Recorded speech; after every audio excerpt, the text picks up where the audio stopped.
BNP Jamaat বহির্বিশ্বে দেশের ভাবমূর্তি ক্ষুণ্ণ করছে বলেন প্রধানমন্ত্রী শেখ হাসিনা। বায়তুল মোকাররম মসজিদে কোকর জানাজা অনুষ্ঠিত, দাফন বনানী কবরস্থানে। সৈয়দপুর বাজারের আগুন ৮ ঘন্টার চেষ্টায় নিয়ন্ত্রণে। স্পেনে যুদ্ধবিমান বিধ্বস্ত হয়ে নিহত 10 এবং সিঙ্গাপুর থেকে দেশে ফিরেছে জাতীয় হকি দল। আসসালামু আলাইকুম। শুনছিলেন প্রধান শিরোনাম। মিলেনিয়াম সংবাদের সঙ্গে আছে আমি আয়েশা সিদ্দিকা শিমুল। এবারে বিস্তারিত। প্রধানমন্ত্রী শেখ হাসিনা বলেছেন, বিএনপি জামায়াত দেশে মানুষ পোড়াচ্ছে আর বহির্বিশ্বে দেশের ভাবমূর্তি ক্ষুণ্ণ করছে। সকালে রাজধানীর রাজারবাগ পুলিশ লাইনসে ঢাকা মেট্রোপলিটন পুলিশ ডিএমপির বার্ষিক কুচকাওয়াজ পরিদর্শন শেষে তিনি বক্তব্য রাখেন। এ সময় বিএনপি জামায়াতকে এসব জঘন্য কাজ থেকে বিরত থাকার আহ্বান জানান শেখ হাসিনা। প্রধানমন্ত্রী শেখ হাসিনা বলেন, বাংলাদেশ পুলিশ দেশের শান্তি, নিরাপত্তা ও শৃঙ্খলার প্রতীক। অভ্যন্তরীণ নিরাপত্তা প্রদান, আইনের শাসন প্রতিষ্ঠা ও মানবাধিকার রক্ষা করা পুলিশের পবিত্র দায়িত্ব। পুলিশই সাধারণ জনগণের প্রধান ভরসা। এ কারণে আমরা যখনই সরকারে এসেছি, পুলিশকে জনবাধ্য, পেশাদার ও আধুনিক বাহিনীতে পরিণত করতে এর ব্যাপক সংস্কার ও উন্নয়ন করেছি। এ সময় পুলিশের ৮৬ সদস্যকে বাংলাদেশ পুলিশ পদক এবং রাষ্ট্রপতি পুলিশ পদক তুলে দেন প্রধানমন্ত্রী শেখ হাসিনা। আজকে স্বজনহারা মানুষের আহাজারি বাংলার আকাশে বাতাসে। কেন এই ধরনের নাশকতা আমরা এটা বুঝতে পারি না। আপনারা জানেন যে হজের পরে সব থেকে বড় জামায়াত হয় বাংলাদেশে, বিশ্ব ইজতেমা। সেই মুসল্লিরা দেশ বিদেশ থেকে আসেন। মুসল্লিরা যখন আসবেন তখনও অবরোধ, হরতাল। এটা কি করে সম্ভব? অথচ বিএনপি জামায়াত জোট ইসলামের নামে রাজনীতি করেও বিশ্ব ইজতেমা সেখানেও বাধা দেওয়ার চেষ্টা করেছে। আজকে বিশ্বব্যাপী বাংলাদেশের ভাবমূর্তি তারা নষ্ট করেছে। আপনারা জানেন আমেরিকান কংগ্রেসম্যানদের সই জাল করে এবং ভারতের বিজেপির সভাপতির সাথে টেলিফোনে কথা বলার কথা প্রচার করে একটা মিথ্যাচার করে বাংলাদেশের ভাবমূর্তি তারা আন্তর্জাতিকভাবেও একেবারে পদদলিত করে দিয়েছে। বিএনপি চেয়ারপারসন বেগম খালেদা জিয়ার ছোট ছেলে আরাফাত রহমান কোকর জানাজা জাতীয় মসজিদ বায়তুল মোকাররমে সম্পন্ন হয়েছে। বাদাসর তার জানাজায় শরীক হন বিএনপি সহ বিভিন্ন রাজনৈতিক দলের নেতাকর্মীরা। জানাজায় বিভিন্ন সামাজিক ও সাংস্কৃতিক সংগঠনের নেতাকর্মীরা অংশ নেয়। বায়তুল মোকাররম থেকে কোকর মরদেহ দাফনের জন্য নিয়ে যাওয়া হচ্ছে বনানী কবরস্থানে। এর আগে বেলা ১:৩০টার দিকে কোকর মরদেহ বিএনপি চেয়ারপারসনের গুলশান কার্যালয়ে নেওয়া হয়। সকাল থেকে বিপুল সংখ্যক নেতাকর্মী কোকর মরদেহ দেখতে সেখানে ভিড় করেন। বেলা ১:১২টার দিকে কোকর মরদেহ বহনকারী মালয়েশিয়ান এয়ারলাইন্সের ফ্লাইটটি ঢাকায় পৌঁছায়। এ সময় কোকর স্ত্রী, ২ মেয়ে সহ মামা শামীম ইস্কান্দার মরদেহের সঙ্গে ছিলেন। এদিকে বিমানবন্দরে বিএনপির শীর্ষ ৫ নেতা কোকর কফিন গ্রহণ করেন। সাবেক সেনাপ্রধান, সাবেক রাষ্ট্রপতি শহীদ জিয়াউর রহমানের কনিষ্ঠ পুত্র আরাফাত রহমান কোকো ও সামরিক বাহিনীর কবরস্থানে দাফন হওয়ার অধিকার রাখেন। নিয়ম মোতাবেক তাকে সেখানে দাফন করার জন্যে অনুমতি চাওয়া হয়েছিল, কিন্তু যে কোনো অজ্ঞাত কারণে সেই অনুমতি আমরা পাইনি। তাই আমরা ব্যথিত। সম্মানের সাথে তার মৃতদেহকে আমরা গ্রহণ করতে পারি না এয়ারপোর্টে। জানাজার ক্ষেত্রেও তাকে দাফন করার ক্ষেত্রেও নানা প্রকার জটিলতার সৃষ্টি করা হয়েছে। এটি অত্যন্ত দুঃখজনক। খুব ভারাক্রান্ত মন নিয়ে এখানে জানাজা পড়তে এসেছি। এত আকস্মিক অকাল মৃত্যু আমরা কেউ আশা করিনি। বিশেষ করে স্বাধীনতার পর আমি অনেকবার কোকোকে কোলে নিতে পেরেছি। আল্লাহর কাছে প্রার্থনা করি আল্লাহ যেন তাকে ব্যস্তবাসী করেন। নীলফামারীর সৈয়দপুর বাজারে ভয়াবহ আগুনে পুড়ে গেছে ১৫০ শতাধিক দোকান। ফায়ার সার্ভিসের টানা ৮ ঘন্টার চেষ্টায় আগুন নিয়ন্ত্রণে আসে। ঘটনাটিকে নাশকতা বলে সন্দেহ করছেন ব্যবসায়ীরা। ফায়ার সার্ভিস জানায়, মঙ্গলবার ভোররাত ৩টার দিকে বাজারের মণিহারি পট্টির একটি দোকানে আগুন লাগে। মুহূর্তের মধ্যেই তা ছড়িয়ে পড়ে চারদিকে। স্থানীয়রা প্রথমে আগুন নেভানোর চেষ্টা করে। পরে সৈয়দপুর ও নীলফামারী ফায়ার সার্ভিসের 3টি ইউনিট এসে আগুন নিয়ন্ত্রণের কাজ শুরু করে। এরপর পার্বতীপুর ও রংপুর থেকে আরও 6টি ইউনিট এসে তাদের সাথে যোগ দেয়। আগুন নেভাতে গিয়ে 5 জন আহত হয়েছেন। ব্যবসায়ীরা জানান, বাজারে সহস্রাধিক দোকান থাকলেও মনিহারি পট্টিতে আছে 2 শতাধিক। তারা ঘটনাটিকে পরিকল্পিত উল্লেখ করে তদন্তের দাবি করেছেন।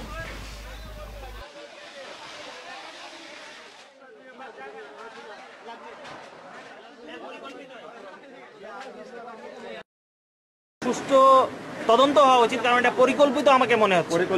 কারণ এই জিনিসটা মানে গতকালকে একটা ঘটনা ঘটলো আর আজকে ঘটনা যে ঘটলো একেবারে এই মার্কেটটা পরে নিঃস্ব হয়ে গেছে। আমার দোকানে 13-14 লাখ টাকার মাল ছিল, সমস্ত মাল শেষ। আমরা ব্যাংক থেকে লোন নিয়ে ব্যবসা করতেছি। ন্যারো গলির জন্য আমরা ইজি অ্যাক্সেস করতে পারি নাই। ইজি অ্যাক্সেসের জন্য আমাদের কাজ করতে প্রচন্ড ব্যাগ পেতে হয়েছে। তদুপরি আমরা বিভিন্ন স্টেশনের লোকজন একত্রে সম্মিলিত প্রচেষ্টা আমরা আগুন নিয়ন্ত্রণে আনতে সক্ষম হয়েছে।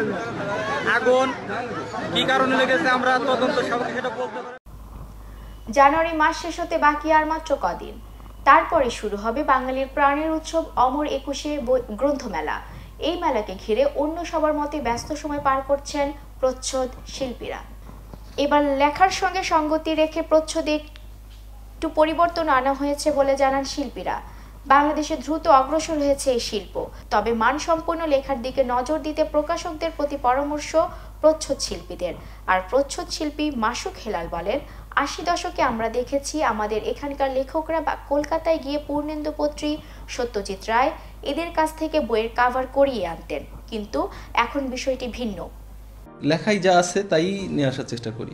অনেক সময় দেখা যায় যে স্ক্রিপ্ট পছন্দ হচ্ছে না, গল্পটা পছন্দ হচ্ছে না, কিন্তু আঁকতেও হবে ভালো করে। 80 দশকে আমি দেখছি আমাদের এখান থেকে লেখকরা, কবিরা গিয়ে কলকাতা থেকে পূর্ণেন্দু পত্রী, সত্যজিৎ রায়ের কাছ থেকে বইয়ের কাভার করে আনতেন। কিন্তু এখন উল্টা, এখানে বইমেলায় কলকাতার লেখকরা আসে, আমাদেরকে খুঁজে বের করে আমাদের কাছে দিয়ে করায় তারপর নিয়ে যায়। প্রচ্ছদকে বলা হয় বইয়ের আয়না। এটি একদিকে যেমন বইকে করে তোলে আকর্ষণীয়, অপরদিকে এর মধ্য দিয়ে বইয়ের নাম, লেখকের নাম প্রভৃতি তথ্য তুলে ধরা হয় পাঠকের চোখে। আর এই অপরিহার্য কাজটি সম্পন্ন করেন প্রচ্ছদ শিল্পীরা।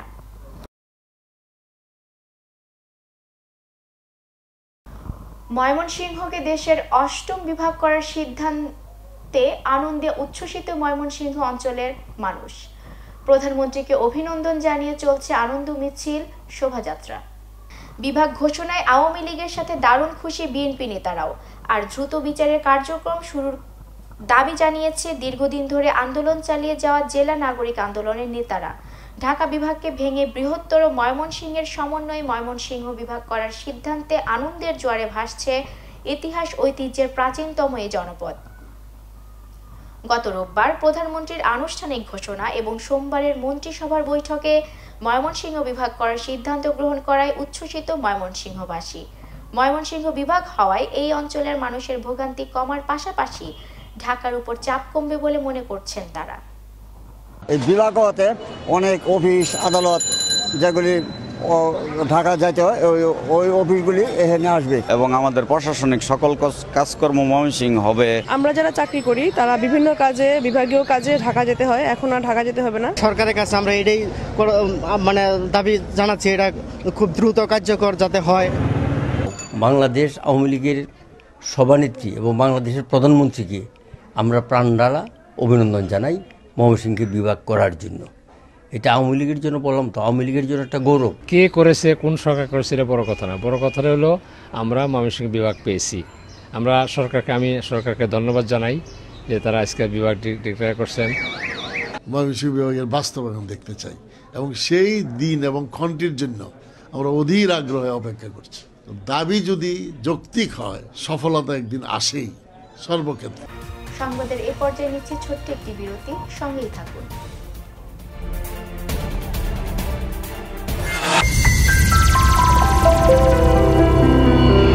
ফ্রেন্ডস ডেভেলপমেন্ট, একটি স্বপ্নের ঠিকানা, একটি সুন্দর আবাসস্থল। ফ্রেন্ডস ডেভেলপমেন্ট আপনার স্বপ্নের বাস্তব রূপ দেয়। নতুন ডুপ্লেক্স, অ্যাপার্টমেন্ট, কমার্শিয়াল বিল্ডিং নির্মাণের জন্য নির্ভরযোগ্য একটি প্রতিষ্ঠান ফ্রেন্ডস ডেভেলপমেন্ট। অত্যাধুনিক ডিজাইন, সর্বশেষ প্রযুক্তির সমন্বয়ে আমাদের কর্মতৎপর কনক্রিট, সিমেন্ট আর ইস্পাতের মজবুত বন্ধনে গড়ে উঠুক আপনার বাড়ি।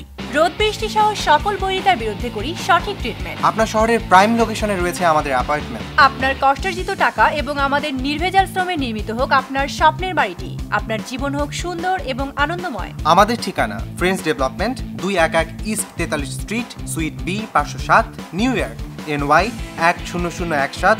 Phone 718-893020। Email friendsdevelopment@optimum.net। Impress Trading আপনার স্বাস্থ্য ও সৌন্দর্য সুরক্ষায় বিশুদ্ধ ঔষধ ও প্রসাধনী সামগ্রী সরবরাহের নির্ভরযোগ্য প্রতিষ্ঠান। বিশ্ববিখ্যাত ঔষধ ও প্রসাধনী কোম্পানির নিজস্ব পণ্য বাজারজাতকরণ বিপণন এই প্রতিষ্ঠানের লক্ষ্য। একটি ভুল ঔষধ কেড়ে নিতে পারে একটি তাজা প্রাণ, আবার একটি সঠিক ঔষধ ফিরিয়ে দিতে পারে একটি নতুন জীবন। উচ্চশিক্ষিত এবং প্রশিক্ষণপ্রাপ্ত একদল কর্মী 24 ঘন্টার সেবা প্রদান করছে। চিকিৎসকের পরামর্শ অনুযায়ী সঠিক ঔষধটি আপনার হাতে পৌঁছে দেওয়া আমাদের কর্তব্য। যোগাযোগের ঠিকানা 299 east 163 street sweet B1 ব্রোনেক্স NY 10451। Phone 718-639-6600। Information technology.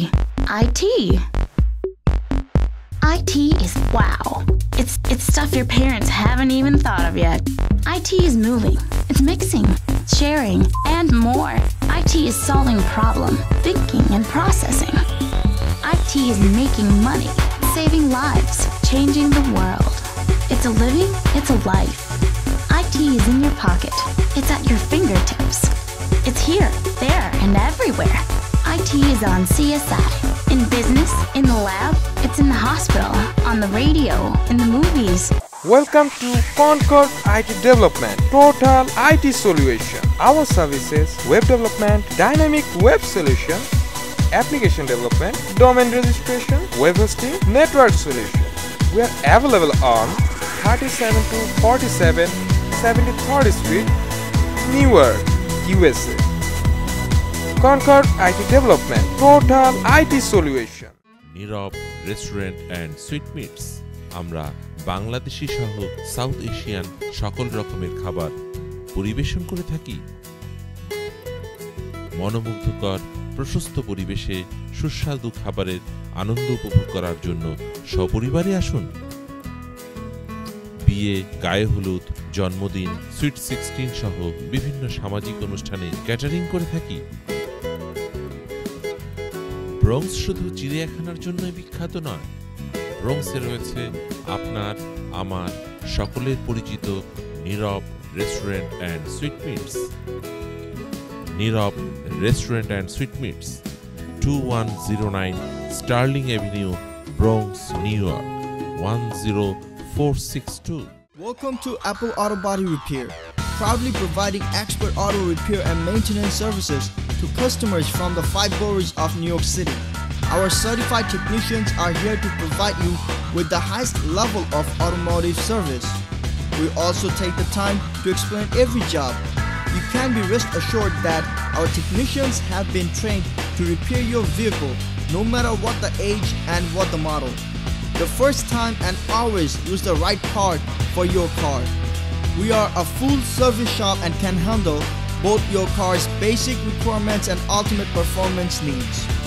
We also do New York State inspections, and we also have unibody specialists available.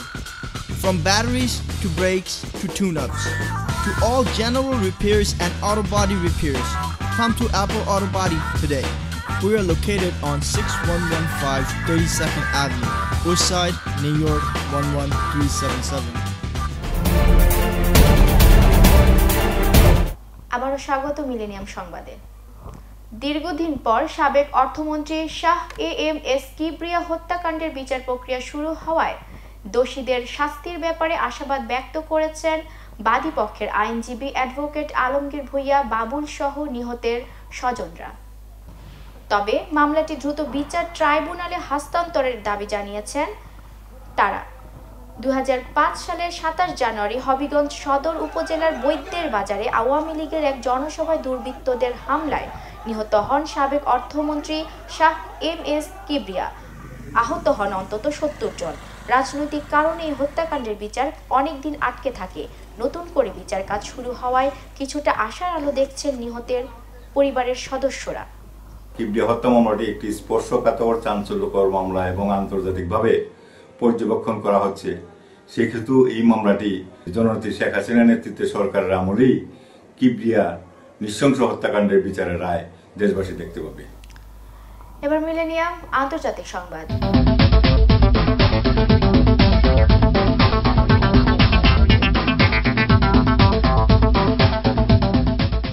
স্পেনের একটি বিমান ঘাঁটিতে F-16 যুদ্ধ বিমান বিধ্বস্ত হয়ে মারা গেছে কমপক্ষে 10 জন, এতে আহত হয়েছে আরও 13 জন। দেশটির সেনা কর্মকর্তারা জানিয়েছেন স্পেনের মধ্যাঞ্চলীয় লস লানোস বিমান ঘাঁটিতে একটি গ্রিক F-16 যুদ্ধ বিমান উড়ার সময় অপর বিমানের উপর বিধ্বস্ত হয় এবং সেখানে বিস্ফোরণের ঘটনা ঘটে। স্থানীয় গণমাধ্যমের খবরে বলা হয়, বিমানটি ওড়ার সময় একজন পাইলটের ভুলের কারণে এটি বিধ্বস্ত হয়। আহতদের মধ্যে 6 জনের অবস্থা গুরুতর। এই ঘটনায় নিহতের প্রায় সবাই স্পেনের নাগরিক। এবার মিলেনিয়াম খেলার সংবাদ।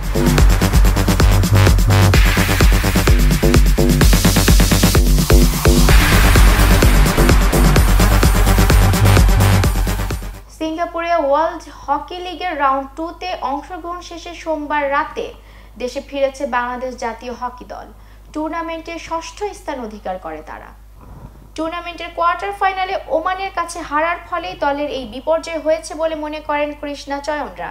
পুরো আসরের প্রথম ম্যাচে জাপানের কাছে 5-1 গোলে হারে বাংলাদেশ। এরপর দ্বিতীয় ম্যাচে মেক্সিকোকে 6-1 গোলে হারিয়ে দুর্দান্ত ফর্মে ফেরে তারা, কিন্তু নিজেদের তৃতীয় ম্যাচে পোল্যান্ডের কাছে 5-0 গোলে হেরে গ্রুপে তৃতীয় হয়ে কোয়ার্টার ফাইনালে ওঠে তারা। সেখানে ওমানের কাছে ট্রাইব্রেকে হেরে যাওয়ায় রাউন্ড 3-তে খেলার আশা নিভে যায় বাংলাদেশের জন্য। শেষ ম্যাচে স্থান নির্ধারণী খেলা ইউক্রেনের কাছে 3-1 গোলে হেরে আসরে 6ষ্ঠ হয় তারা। বাংলাদেশ জাতীয় হকি দলের খেলোয়াড় ইমরান হাসান পিন্টু বলেন, এটা একটা দুঃখের বিষয়। আমরাও ভাবতে পারিনি ওমানের সাথে আমাদের ব্যাপারটা। আমরা লিড নিয়েছিলাম 2 মিনিট আগে শেষ গোলটা, আর আমরা শুট আউটে হেরে যাই। আসলে টোটাল টুর্নামেন্ট আমি বলবো যে আমাদের জন্য একটু খারাপই হয়েছে, কারণ ভালোই হচ্ছিল আর কি টুর্নামেন্ট। আমরা জাপানের সাথে মোটামুটি ভালো খেলেছি আগের চেয়ে, তার পোল্যান্ডের সাথে আমাদের ভালো খেলা হয়েছে। তো আমাদের ওমানের সাথে আমাদের ম্যাচটা খারাপ হয়ে গেছে। ওটাই মোটামুটি টুর্নামেন্টেরও টার্নিং পয়েন্ট ছিল। আসলে একটা দুঃখের বিষয়, আমরাও এটা চিন্তা করতে পারিনি যে ওমানের সাথে আমাদের ব্যাপারটা। আমরা লিড নিয়েছিলাম শেষ 2 মিনিট আগে, আমরা লাস্ট গোলটাকে এবং শুট আউটে হারি। এবং সেদিন বলতে গেলে নর্মালি আমরা সেকেন্ড হাফ যেটা 30 মিনিটের মধ্যে 23 মিনিটই আমরা কখনো ফুল টিমটা নিয়ে খেলতে পারিনি। সংবাদ শেষ করার আগে শিরোনামগুলো জানিয়ে দিব আরও একবার। বিএনপি জামায়াত বহির্বিশ্বে দেশের ভাবমূর্তি ক্ষুণ্ণ করছে বলেন প্রধানমন্ত্রী শেখ হাসিনা। বাইতুল মোকাররম মসজিদে কোকর জানাজা অনুষ্ঠিত, দাফন বনানী কবরস্থানে। সৈয়দপুর বাজারের আগুন 8 ঘন্টার চেষ্টায় নিয়ন্ত্রণে। স্পেনে যুদ্ধবিমান বিধ্বস্ত হয়ে নিহত 10। এবং সিঙ্গাপুর থেকে দেশে ফিরেছে জাতীয় হকি দল। এই ছিল মিলেনিয়াম সংবাদে। যে কোনো খবর পেতে লগ ইন করুন millenniumtv.net। সঙ্গেই থাকুন মিলেনিয়ামের। আল্লাহ হাফেজ।